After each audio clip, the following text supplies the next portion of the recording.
조갑재 양영태입니다. 오늘은 2월 22일 월요일입니다.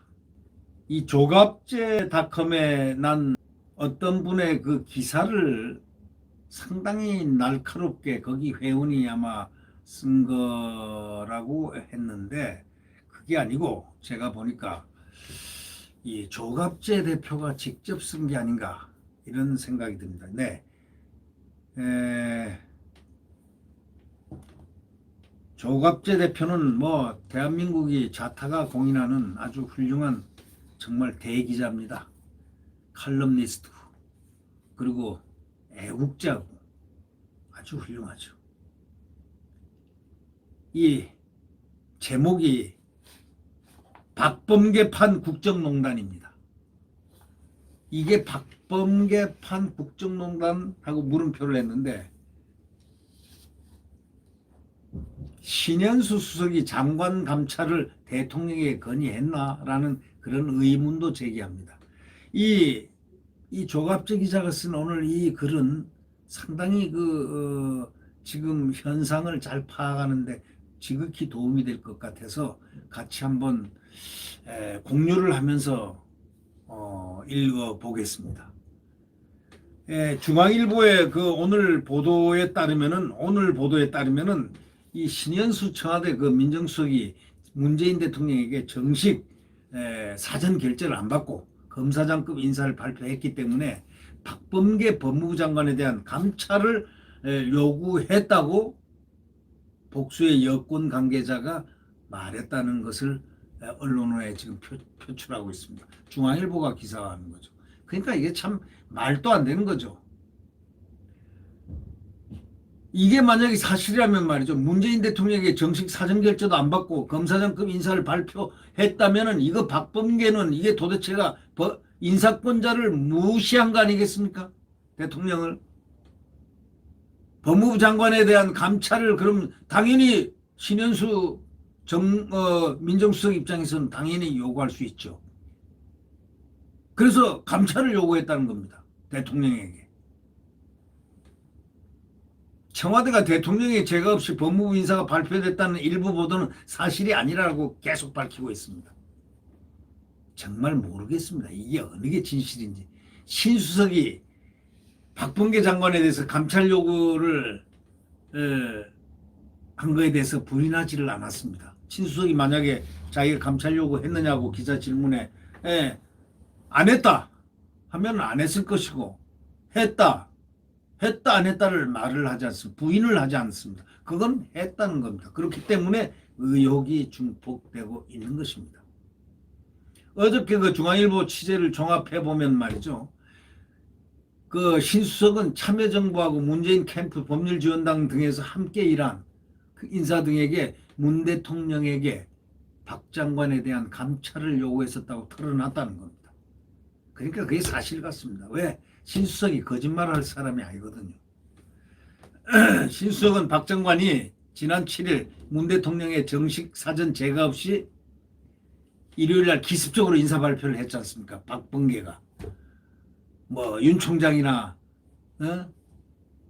신수석의 사전에 얘기도 없이 그냥 일방적으로 기습적으로 일요일날 인사 발표를 했습니다. 이성윤을 지검장에 유임시키는 발표 말입니다. 또 애완견 검사들을 속칭 애완견 검사들을 그 자리에 그대로 놔두거나 영전시키는 바로 이러한 획기적인 그들만의 리그를 발표했습니다. 이거는 대통령의 무슨 정식 사전 허가 없이 검찰 고위 간부 인사를 발표했다면은 이거는 대통령 인사권 침해입니다. 이 중대한 비위 행위고 비리입니다. 이거. 검찰청법 제34조 1항은 뭐라고 하냐면 검사의 임명과 보직은 법무부 장관의 제청으로 대통령이 정한다 이렇게 되어 있습니다. 대통령이 한다. 이 경우에 법무부 장관은 검찰총장의 의견을 들어 검사의 보직을 제청한다 했습니다. 검찰총장의 의견을 들어 검사의 보직을 제청한다 했습니다. 그러면 34조 1항을 모조리 다 하겠다는 겁니다. 누가요? 박범계가요. 속된 말로 박범계 많이 컸습니다. 박범계 많이 컸습니다. 이름도 성도 모르던 사람이 많이 컸습니다. 네. 법조계도 이날 검찰 인사에 대한 최종 권한이 문 대통령에 있는 만큼 신수석이 박 장관이 본인을 패싱한 것만으로 감찰 요구를 했을 일은 막무하다 해석한 겁니다. 정통관 법률가인 정통적인 법률가입니다. 이 신수석. 이 신수석이 위법하지 않는 사안, 즉 수사로 이어질 수 없는 사안에 대한 감찰을 요구하지 않았을 것이라는 얘기입니다. 그렇다면 물론 감찰을 요구한 것이 사실이란 전제하에서 한 말 아니겠습니까? 이 정통한, 소위 신수석의 정통한 그 관계자는 중앙일보에다가 이런 얘기를 했습니다. 법을 잘 아는 신수석이 자신을 인사에서 배제했다는 이유만으로 장관 감찰을 요구했겠는가 이거예요. 신수석은 박 장관에 의한 문 대통령의 인사권 침해를 알고는 문제 삼은 것이다 라고 얘기한 겁니다. 다른 관계자는 신수석이 민정수석 패싱을 이유로 감찰을 요구했다고 한다면 패싱을 묵인한 문 대통령을 감찰 대상으로 지목한 것인데 그건 말이 안 된다. 이렇게 얘기를 했다는 겁니다. 결국 박 장관은 일요일은 지난 7일 대통령의 구두 메시지를 받았는지 다 그렇게 생각했죠. 8일 사후 재가를 받은 것인지 등에 관한 이 중앙일보가 질문한 거에 대해서 문자 메시지에 답도 하지 않았습니다. 참 무서운 사람이네요. 이 사람도. 이 사람도 상당히 무서운 사람이야. 옛날에는 법무부 장관이 있는 듯 없는 듯하게 조용하게 중요한 일들을 많이 국사를 수행하고 조용히들 갔는데 요즘 법무부 장관 하는 사람들은 이 정권 들어 법무부 장관 하는 사람들은 무슨 해결사도 아니고 무슨 뭐 이상한 스타일들이 지금 계속 법무부 장관을 하고 있지 않습니까? 이해를 못할 스타일들. 아주 독특한 스타일입니다. 자, 법무부 장관 박상기도 참 독특합니다. 그 중에 제일 조용하긴 조용하지만은 독특한 부분이 있습니다. 추미애, 조국, 박범계, 장관이 4명이나 벌써 됐네요. 지난해 그 추미애 전 법무장관이 윤석열 검찰총장을 징계하는 그 과정에 문 대통령 재가를 얻었는지 의혹이 제기됐지만은 검찰총장 징계 청구는 법무부 장관의 그때는 그거는 고유권한이었습니다. 대통령한테 재가 받아야 될 이유가 없는 고유권한으로 되어 있습니다. 징계 청구와 달리 이 검찰 인사는 대통령의 고유권한입니다. 그럼 대통령의 고유권한 인사권을 만약에 그걸 허락을 받지 않고 했다면은 이거는 엄청난 농단이죠. 인사농단이 되죠.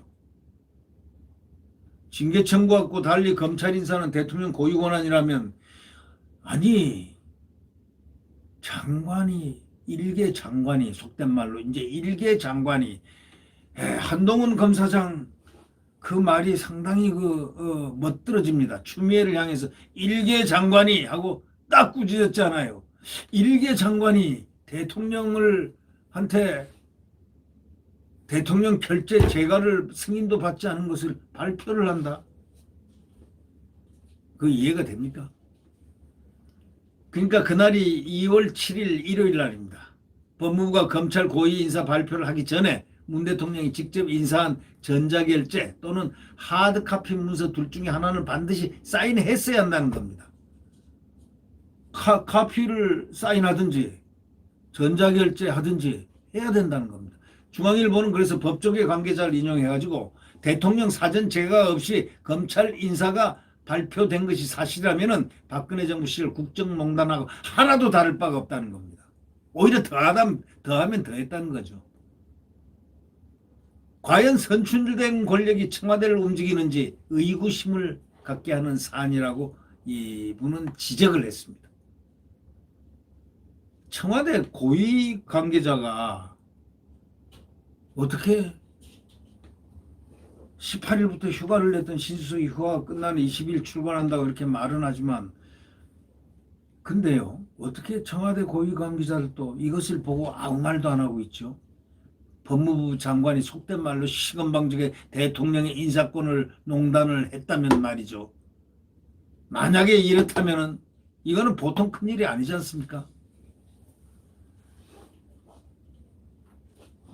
언론은 이제 신수석이 사퇴 쪽으로 마음을 굳혔다는 관측이 지배적이라고 보도를 하고 있고, 또 이제 이 문제는 박범계가 마음대로 이렇게 인사를 휘둘렀다, 안 했다 이런 얘기가 나온다는 이것 자체는 앞으로 윤석열 검찰총장으로 하여금 대통령과의 정면 충돌을 불가피하게 하는 일들이 앞으로 예상이 된다. 저는 그렇게 생각합니다. 지금 말도 안 되는 무슨 수사청을 하나 또 만든다고 그러고 공수처를 만들더니 재미를 봤는지 수사청 또 뭐 중대범죄수사청을 만들고 검찰을 수사하는 걸 없애버리겠다고.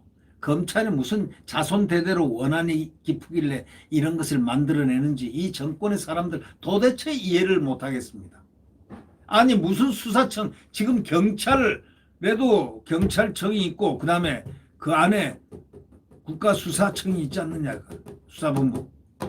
지금 충분히 수사를 잘할 수 있는 경찰청이 있고 검찰청이 있는데, 아니 거기다 공수처가 또 있고, 거기다가 또 그것도 해서 중대 범죄 수사청을 또 만든다. 그리고 검찰 수사를 없애버린다.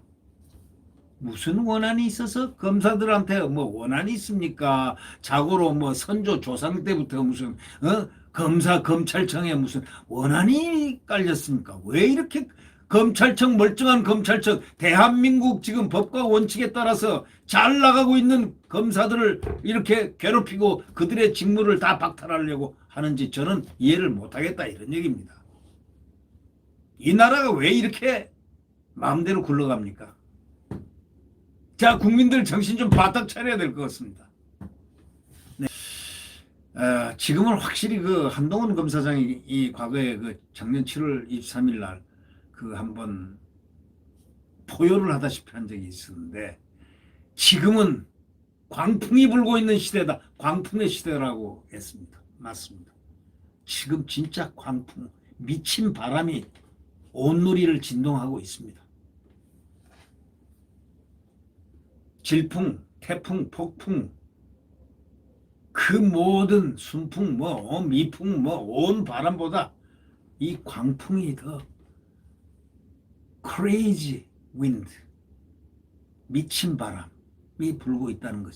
그 한동훈 검사장의 말이 실감이 납니다. 그러나 이제 1년밖에 안 남았습니다. 내일 태양은 다시 떠오릅니다. 새벽에. 지금 가장 추울 때가 새벽녘입니다. 내일 자유민주주의 시장경제가 뛰노는 성장 대한민국의 태양이 내일 새벽 다시 떠오릅니다. 분명히 대한민국의 태양은 떠오릅니다. 자유민주주의 시장경제가 뛰노는 성장 대한민국은 무서운 뜨거운 빛을 바라며, 밝은 빛을 바라며 대한민국을 비추일 것입니다. 네. 구독 버튼과 엄지를 눌러주시면 고맙겠습니다. 안녕히 계십시오.